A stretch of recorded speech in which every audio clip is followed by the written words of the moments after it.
Hello friend, welcome back.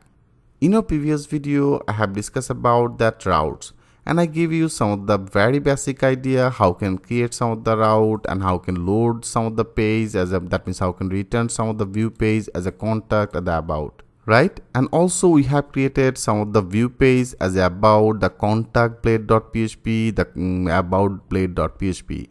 So as I told you friend, in Laravel that is the blade syntax. That means if you want to create some of the file in Laravel, you have to create it by this blade syntax as a blade.php. So when you use that blade.php, you can use some of the Laravel blade syntax, which is very much interactive, one of the things. So friend, step by step I will show you all that syntax. I show you what exactly that means, that the blade syntax, like here into the view I want to create one of the new file. So in PHP, what exactly we did in PHP, if you want to create some of the page, then we have to write down, right now I am to name it as a test. Okay, test.php. So that will be our test.php file. So into the PHP, what exactly we did into the PHP, if you want to echo some of the variable data, then we have to write down like that way as a PHP. And then we have to finish this PHP, and into the PHP area we take one of the variable, right? We take one of the variable as a dollar. Right now I name it as a world. Okay, I name it as a world. And into the world area, if you want to show some of the value as a hi aryan, so this type of one of the string value, if you want to visible, then you have to echo it, right? That means you have to echo this variable. That means that is actually the variable, right?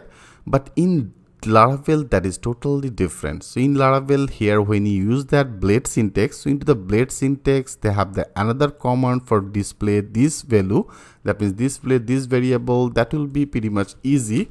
So here you have to add double second bracket. Into the double second bracket area you have to simply run your this variable.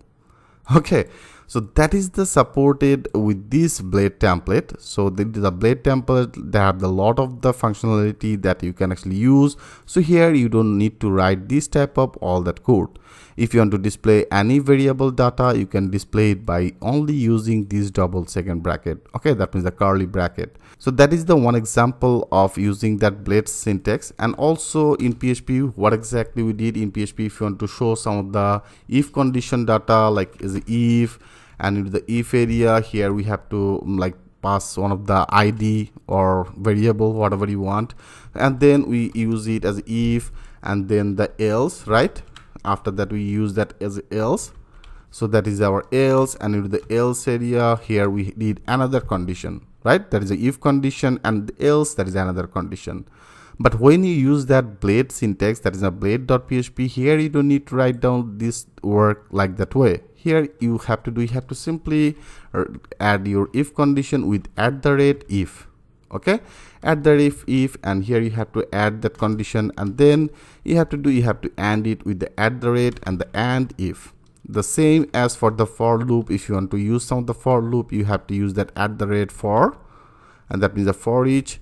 So that will be as a @for each, and after that also you have to add that and for. Okay, that means the and for each. So friend, that is the all that blade syntax. Okay, that means the blade syntax, all that code for the Laravel. So when you use some of the if condition, we'll use this type of one of the if condition. When you use some of the for each condition, then we'll create our for each conditions like that way, not that PHP. I hope you get some of the idea.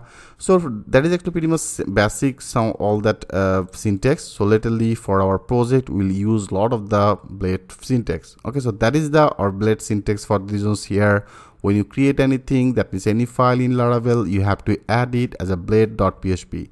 So when you use that blade.php, you can able to use all that blade syntax. So I hope you get some of the idea. So right now we don't need this file.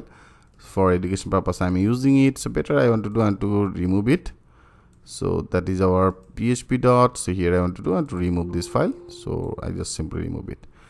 So that is our blade syntax. I hope you get some of the idea. So in our next video I want to discuss about that controller. So how can create some of the controllers into the app. That is a HTTP, and that is our controller. So how can create the controller, how can working with this. In our next video I will show you that things with a live example. So thanks for watching, and I will see you in the next video.